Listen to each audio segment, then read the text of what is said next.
this past year was like a very introverted, going inward phase for me as I'm going deeper and deeper into my hermit phase. And I want to relate this to being a 6-2 in human design, because I feel like that's the biggest audience that I've kind of attracted with the last video. And I feel like what I'm going through, a lot of other 6-2s might be able to relate. And I'm really curious to see if this is something that's also kind of come up for other people. But I was just having a chat with ChatGPT, and I was asking about that visibility, right? Like, I feel that I've always had this like very deep unconscious fear of being seen. And at the same time, yesterday I was also looking at the Enneagram. I'm an Enneagram 4, so it was talking about my deepest fears and also my deepest desires. And basically my deepest fear is that when I am fully being myself, I will not be loved. Or it's not even so much like, sometimes people might love, but the intensity of who I'm being, because of how deeply rooted I am in truth and integrity, is oftentimes just too much for people to bear, or like it makes them uncomfortable. They don't want to be so close to it. And this is something that I've noticed in clients also, and in other people that I've talked to as well. It's like, when you are just so committed to integrity, it creates a lot of discomfort in the people around you. And at the same time, like, those of us who have this call to integrity and truth and authenticity, this bloody word, we are the ones that are really being called into leadership. And leadership at the same time means visibility. And if we cannot be comfortable being visible, it usually has to do with a fear of confrontation. At least that's been the case in my life. And I feel like it's very funny, because the last couple of months, I think this happened, so it happened in stages. Like, I've been attracting really weird things into my life, like people that come in and really kind of confront me in weird ways. Like, I'll give an example of what happened today. I was at a restaurant and I was eating my breakfast, and then I noticed a guy sitting right across from me. And this also like has so much to do with human design, because I was feeling into my sacral, and my sacral was not like, it was just like, I'm not so sure about this. Like, I don't think so. And at the same time, I felt a kind of pull that I feel like I'm being pulled into these kind of confrontational situations where somebody's like talking down on me, or disrespecting, or just not treating me right. And it's in such conflict with how I treat myself now, because I've done so much of the inner healing work. I've done so much of my inner child work. I've installed protectors, which I can get more into in another video if you're interested in that. But basically, it's life is really trying to test me to check to see how much have I actually grown. So this guy's sitting there, he's reading The Way of the Superior Man, which is a book that I have mixed feelings about. I do think it's useful for male clients. So then I was telling him that I just recommended this book to one of my male clients, and I was asking him like, what did it help him with, and what does he feel, like what are the areas in his life, and how did he actually apply it. And so we start talking. And then very quickly the conversation turns really weird. Like, he started talking about he starts telling me that he doesn't believe in climate change, and he's basically saying that he has this friend here in Bali who told him that they are spraying things into the air, into the stars, to create all these weird weather patterns. And I'm just like, okay. But sometimes there is something in me that is just so interested in human beings that I almost kind of feel like I need data to know what type of person this is. So And this was happening in a very safe way. Like, I was assessing the situation, seeing if I'm safe. But I ended up going with him to meet this friend of his, and then his friend was this spiritual dude, and he was just very, like, it was a strange mix of like arrogance, and at the same time he had a kind of disarming quality to him where he would be so calm and so not defensive that he could do whatever it was weird. It was like a weird mix of many different things, like a real kind of like manipulative power play, and he really wanted people to come there to be woken up out of the matrix and to be free. And if you didn't allow him to wake you up exactly the way he wanted to wake you up, and you were not like wanting him to actively brainwash you, then he wasn't happy with it. And it was so funny because then I mentioned that I'm working on my book, and he says, oh, you better finish it quickly because after AI you won't be able to sell it to anyone. And he's just got all these like doomsday predictions of what's going to happen and whatnot. And I call him out, and this is the pattern that I want to talk about, is like, after all the work that I've done of installing, like strengthening my own inner protector, whether that's masculine or feminine, it doesn't matter. It's like, for me, it's a combination of both. And I've also done the work of picking the toxic masculine presence in my lineage and in my life, which is both of my grandfathers. I've chosen them, and I decided to subvert them and basically turn them from the bad guys where they cannot have any kind of purpose. So they kind of exist as ghosts who have like put this entire family and lineage under a spell of trauma. And I just realized that one day I had the idea, like, oh wait, what if I just like make them work for me? I give them a healthy purpose so that they can express what they were trying, I guess, somehow to do in their life in a healthy way. And ever since I've installed them, it's really funny. In the past, I used to be like a very empathic, loving, kind, understanding person. And recently, I feel like my inner work is really like driving me in the direction of razor sharp discernment. Like, I don't have illusions about people anymore. I see who is actually in integrity and who is actually in truth and who is just molding themselves to whatever is comfortable and convenient in the moment emotionally. And I'm making decisions according to that. And it's so crazy because also this has to do with going celibate. I swear to God, when I went celibate, like, my intuition is so fine-tuned now. and in the past, and I think this was a trauma reaction, right? In the past, it never felt safe for me to fully react in the moment, right? So let's say some kind of conflict would happen, or there's a confrontation, like, I would just freeze, and my brain, like, I would get so physically stressed out, like my nervous system would just like be on crack and just go crazy.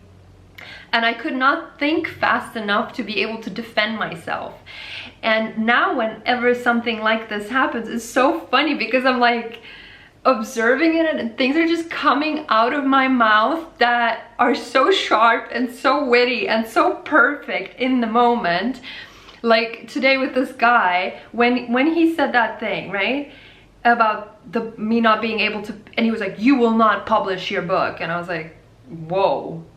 And the first thing that I said, I just like took a little like second, and I was like, why would you say that? And it was just like, really, why would you say that, right? Somebody is telling you that they're doing something creative and that they have a dream and they have this thing that they're creating and they want this thing to exist. And this man is trying to shut down the possibility of that because he's got some doomsday fear-based fantasy while presenting himself as this like spiritual guru who's here to enlighten all of us out of the matrix.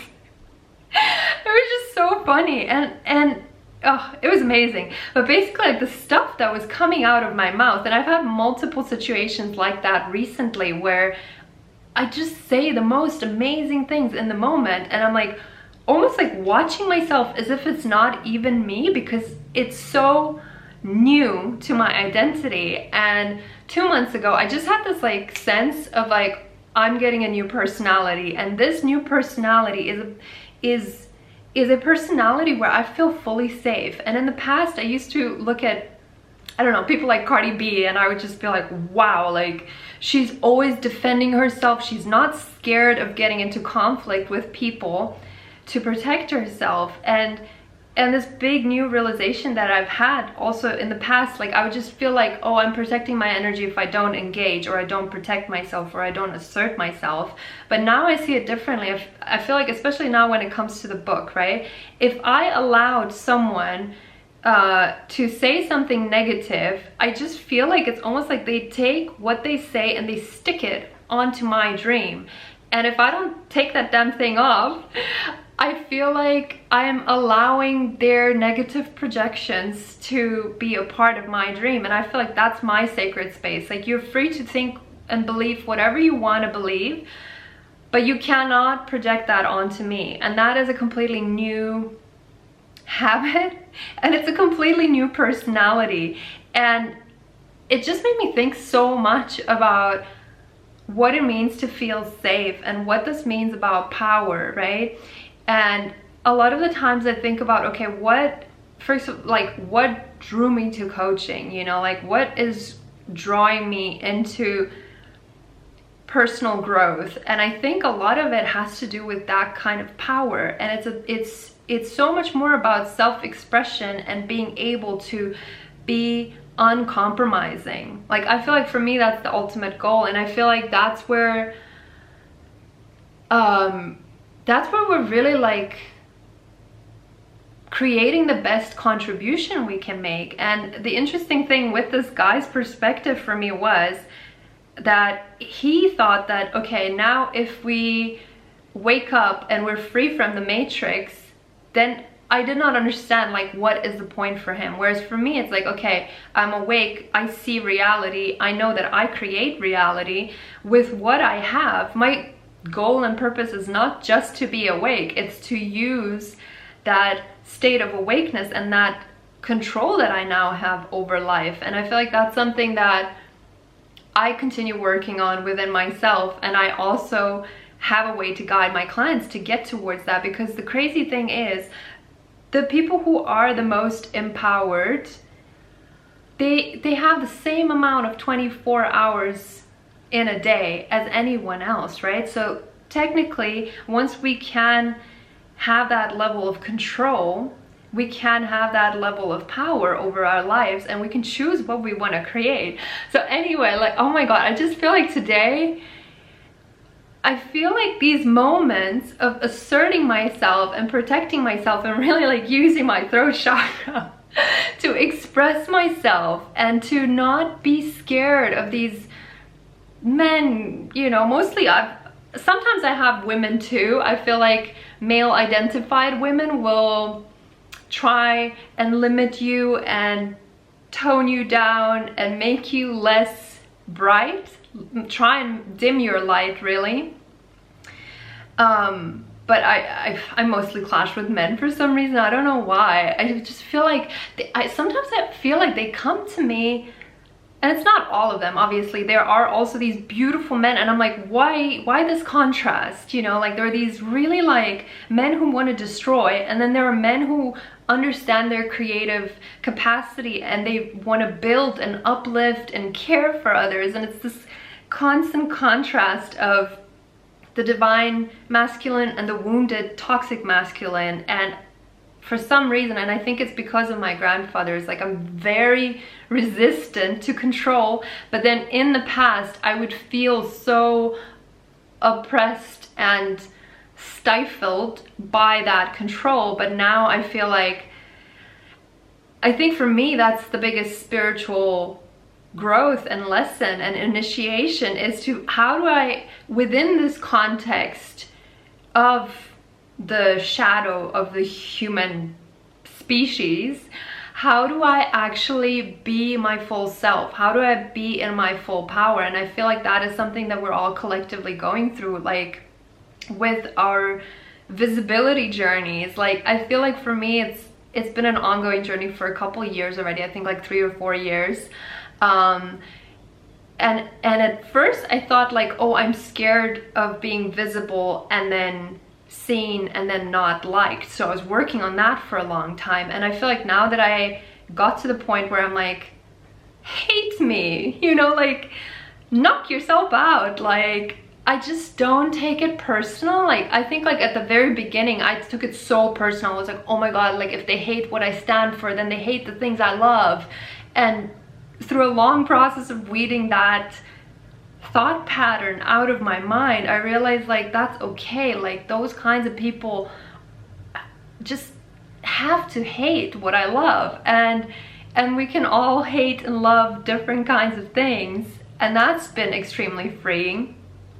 But I feel like the biggest pattern within this like idea of visibility is the fact that I used to think that I'm not safe in the world and that other people have more power than me. So they have the power to, like, if I make one wrong step or I upset one wrong person, all of a sudden like they can wipe me out. Like I always felt that other people had more power. Like not everyone, but that specific people, you know, like rumor would spread. And I don't know, like I think this is like an old witch wound that I've also been working on.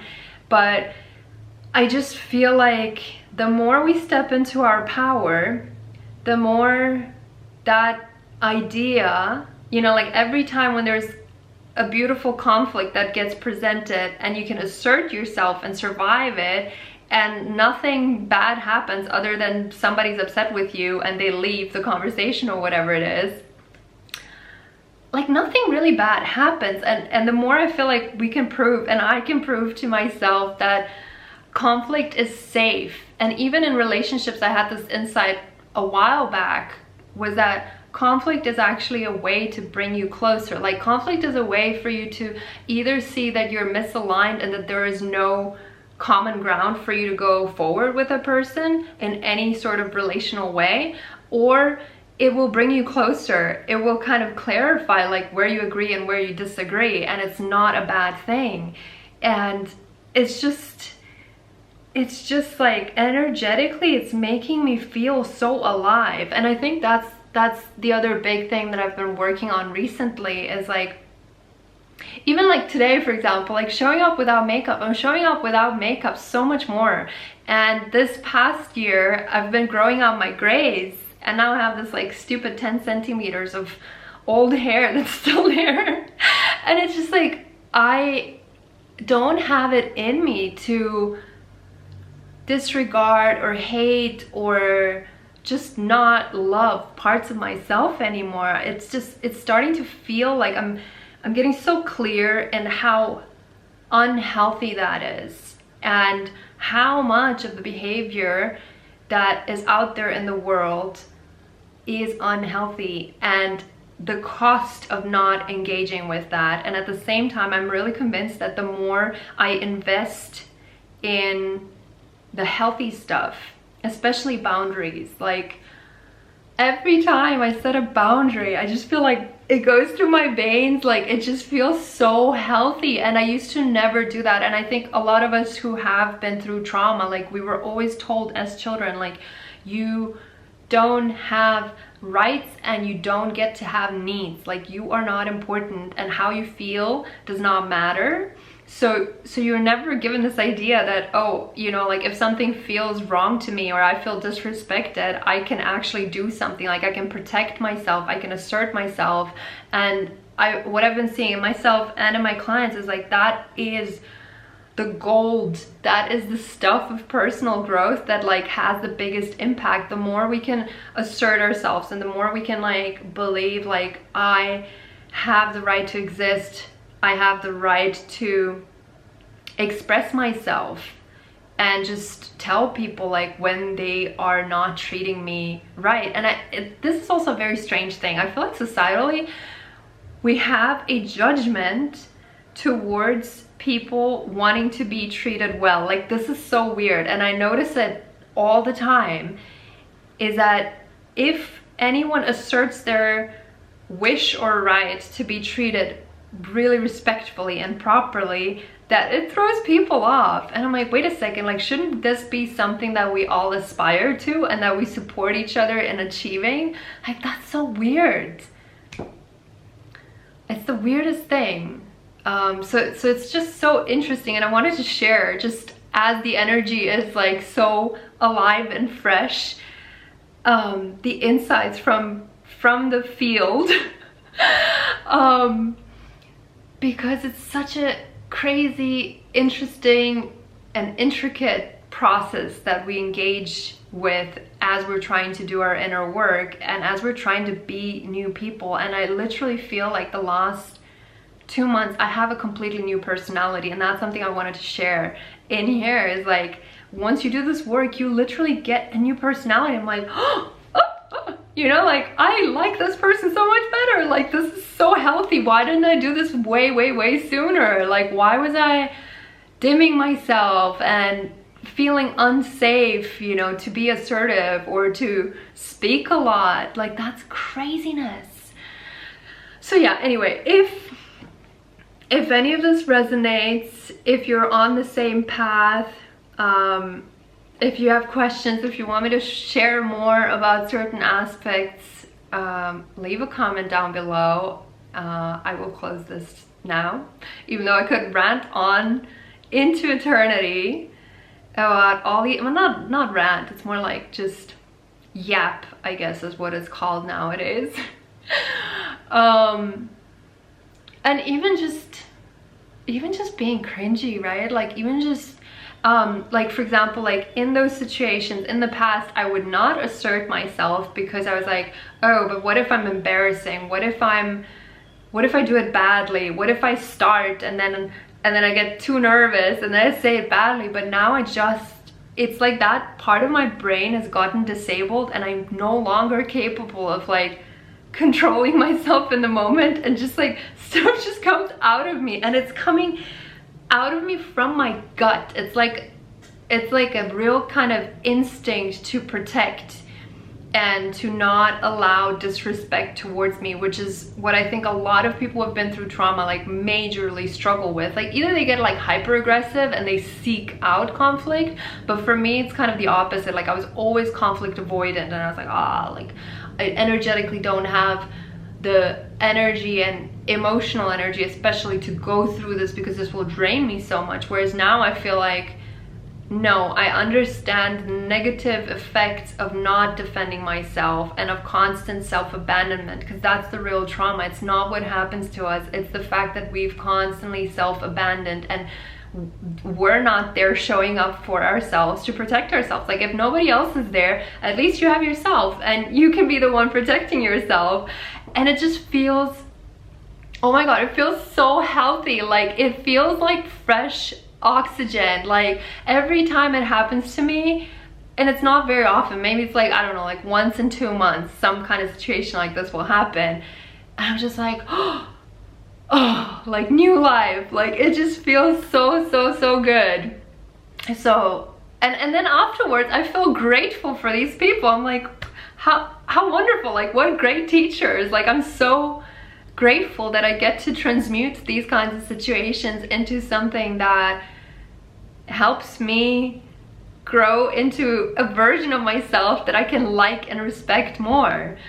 So yes, if you like this video, give it a thumbs up and leave some comments down below so we can continue the conversation, and I'll see you in the next video.